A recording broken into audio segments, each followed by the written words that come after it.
अच्छा, यहाँ पर मैं अपना नाश्ता बना रही हूँ और मेरा इंटर्नशिप वगैरह कंप्लीट हो चुका है ना, तो इस वजह से मैं अब घर ही होती हूँ, ठीक है। तो मेरे वेकेशन चल रहे हैं तो घर गृहस्थी तो करनी पड़ेगी ना, घर के काम तैयार करने पैने ना, तो अपना नाश्ता भी आप बनाना पैंदा है, समझ आइए, ठीक है। जो सीरियल वगैरह घर मौजूद ना हो ना, फिर अपना नाश्ता आप ही बनाना पैंदा है, ठीक है। तो आज मैं ऑमलेट ब्रेड बना रही थी। वैसे भी यार सीरियल खाने का किसका रोज़ रोज़ ही दिल करता है, ठीक है। तो मतलब कुछ अच्छा होना चाहिए नाश्ते के अंदर, इसलिए फिर मैं मेहनत कर लेती होती हूँ, ठीक है। तो मैंने सोचा कि यार आज की इस वीडियो के अंदर आपको अपनी वीडियो का पार्ट 2 भी बताऊँ, जो मेरी दोस्त के बारे में मैं जो आपको स्टोरी सुनाई थी।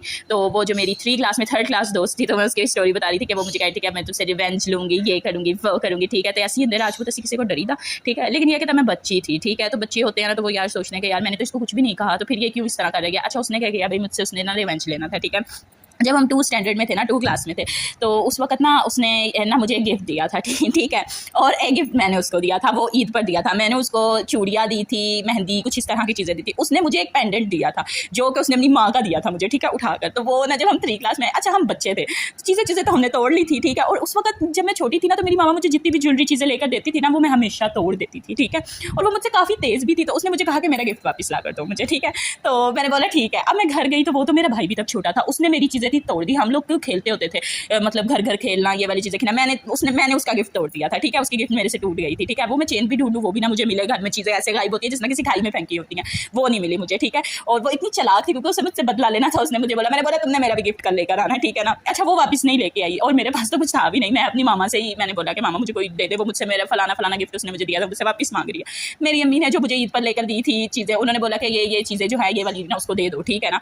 तो उसको कहना है मैं तुम्हें इसके बदले ये चीज़ दे रही हूँ, ठीक है। अच्छा, मैं लेके आई, मैंने उसको दे दी, मुझे कहती मैं कल लेकर आऊँगी। उसने उसके बाद पूरा 1 हफ्ता छुट्टियाँ की, मुझे गिफ्ट मेरा वापस नहीं किया, ठीक है। वो इतनी चालाक थी, पता नहीं इतनी चंडाल औरतें मुझे मिलती हैं सिर्फ। अच्छा, जिस दिन मैंने उसको गिफ्ट दिया था ना, उस दिन उसने बोला कि चलो ठीक है, अब ना मैं कल ले आऊँगी गिफ्ट, ठीक है। तो वो मेरे भाई ने भी तोड़ दी हैं चीज़ें, तो मैं भी इस तरह ही तो मैंने रिप्लेसमेंट में कोई चीज़ दे दूँगी। मैंने कहा चलो ठीक है, मैंने जैसा तुम्हें रिप्लेस करके दिया तुम भी मुझे, क्योंकि हम बच्चे थे, ठीक है। क्योंकि उसने मुझसे मांगा, मैंने भी उससे मांग लिया, ठीक है। मैंने कहा चलो लाओ मेरे भी वापस करो, ठीक है। उसने बोला कि हाँ मेरे भाई ने भी तोड़ दिया, तो मैं भी इसी तरह तुम्हें वापस करूँगी। मैंने बोला ठीक है। तो वो 1 हफ्ता नहीं आई ना उसके बाद, ठीक है। तो उसका और मेरी ना एक चीज़ सेम थी कि मेरा भाई भी मुझसे 4 साल छोटा है, मेरे भाई का नाम अब्दुल्ला है, उसका भी भाई उससे 4 साल छोटा है, तो उसका नाम अब्दुल्ला था, ठीक है। तो उसने बोला कि हाँ भाई मेरे भाई ने भी तोड़ दिया, वो भी बहुत शरारती है, ये है वो है। मैं बोला ठीक है, चलो ठीक है। तो उसके बाद ना वो जब 1 हफ्ता नहीं आई ना, तो जब 1 हफ्ते के बाद वापस आई, मैं तो बहुत बीमार थी, ये हो गया वो हो गया। तो मैंने बोला चलो बीमार है यार, तो मुझे इस वक्त उससे इतना गिफ्ट नहीं मांगना चाहिए, ठीक है। तो वो 2-3 दिन आई, उसके बाद वो कहती कि मैं ना ये स्कूल छोड़कर जा रही हूँ। तो मैंने कहा अब यार स्कूल छोड़कर जा रही है तो मैंने क्या ही लेना इससे। तो वो ना मेरे मुताबिक 3 से 4 महीने वो स्कूल में दोबारा वापस नहीं आई। उसने बोला कि मैं दूसरे स्कूल में एडमिशन ले रही हूँ, ये है वो है। वो तो कुछ दिनों के बाद, जब 2-3 महीनों के बाद जब उसकी माँ आई है ना कि मेरे अपनी बेटी के बारे में पूछने, जब हम लोग छोटे होते थे तो हमारी पेरेंट्स अक्सर आ जाते होते थे ये पूछने के लिए कि कैसा पढ़ती है, ये किस तरह की, इसकी क्या पोजीशन है क्लास में, ये वो ना, ये पूछने के लिए। बाकी की स्टोरी अब मैं आपको पार्ट 3 में बताऊंगी।